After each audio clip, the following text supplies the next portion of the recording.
What is up, people? So, Expedition 33, it sold 1 million copies in 3 days. And this is with it being on Game Pass day one. And what I have to say about this is like, as someone who's played the game, I think about I'm like 9 to 10 hours in. And as someone who's played the game's like a really good game. Like, the music's incredible, the acting, the graphics. It runs well on my PC, and I don't have like the best PC. I have like a 3060 Ti and a 7800X 3D.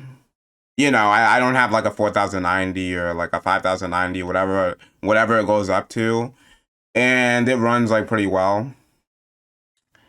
And so far, I'm just captivated. I'm captivated by the music, the story, the characters, and I like the combat system. The combat system is turn-based, but it has parrying and dodging integrated into the system. So I think even someone who doesn't like turn-based could like this game as well. Because it's not fully like it has a bit of Dark Souls or something in there with parrying, so yeah. Or like a Souls like, whatever you want to call it. And this, like, I was anticipated for this game, like, before it came out, because from what I've seen at, like, was it the Game Awards or wherever they showed it, it was like, extremely interesting to me. And apparently, a lot of people had the same idea. Like, it was interesting to them too. It captured them. And I could tell this game was doing really well because I actually went to GameStop, and this game was sold out in every GameStop around me. So it's doing like crazy well. Even on Amazon, if you order it, it like takes like extra weeks or whatever, because I guess it's selling so many copies. And in addition to that, its user score is like super high, 9.7.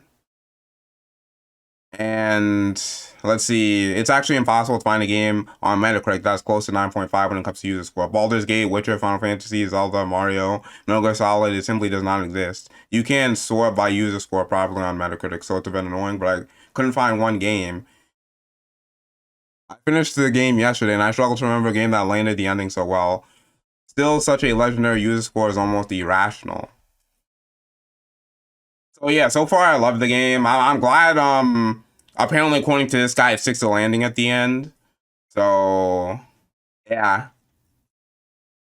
I think the only thing that I would have wanted is to fight with four characters at the same time, because I actually thought that's what they were going to do when you get like the fourth character, but apparently I guess you can't do that, which is unfortunate. But yeah, this might spark a new well, I guess jrpgs were already doing well with Metaphor Rafonso. I believe Yakuza Like a Dragon's like a jrpg as well, turn-based and all that. So yeah, I'm glad it's doing well, and I can see why, like, based on like what I see. And also the best thing about this is also it's very consumer friendly, because they bumped it down to $50. They could have like went for the whole 9 yards, the whole like $70, but they didn't.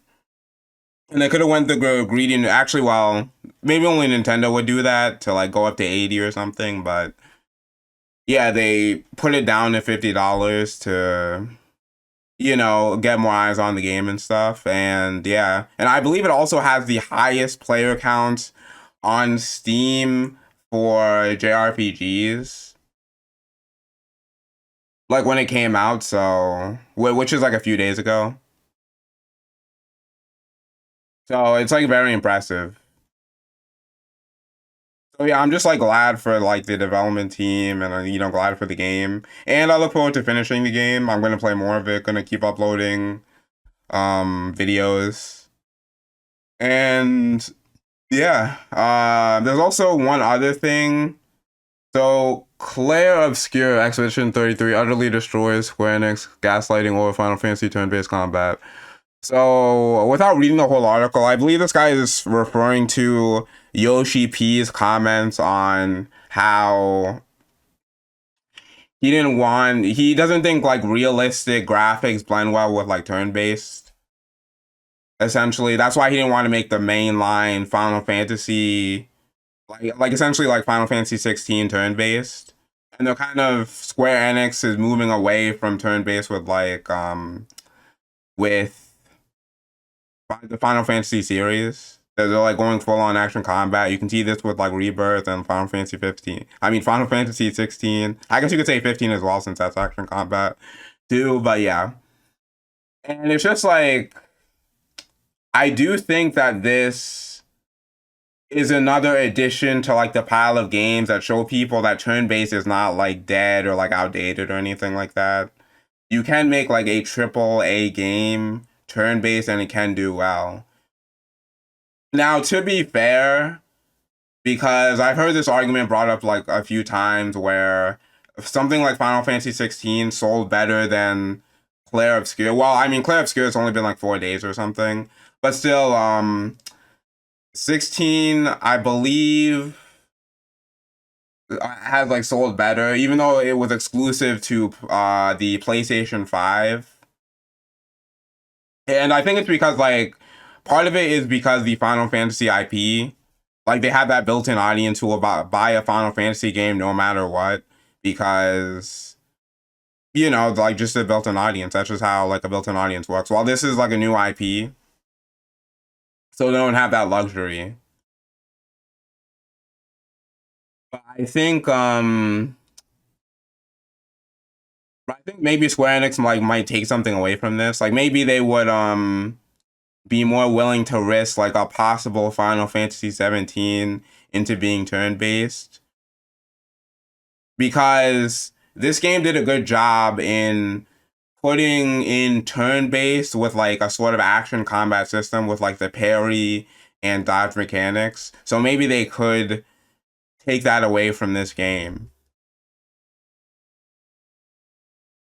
and make like a possible Final Fantasy 17 like in that vein. So yeah, that's like my whole thoughts about the situation. And yeah, I hope you enjoyed the video.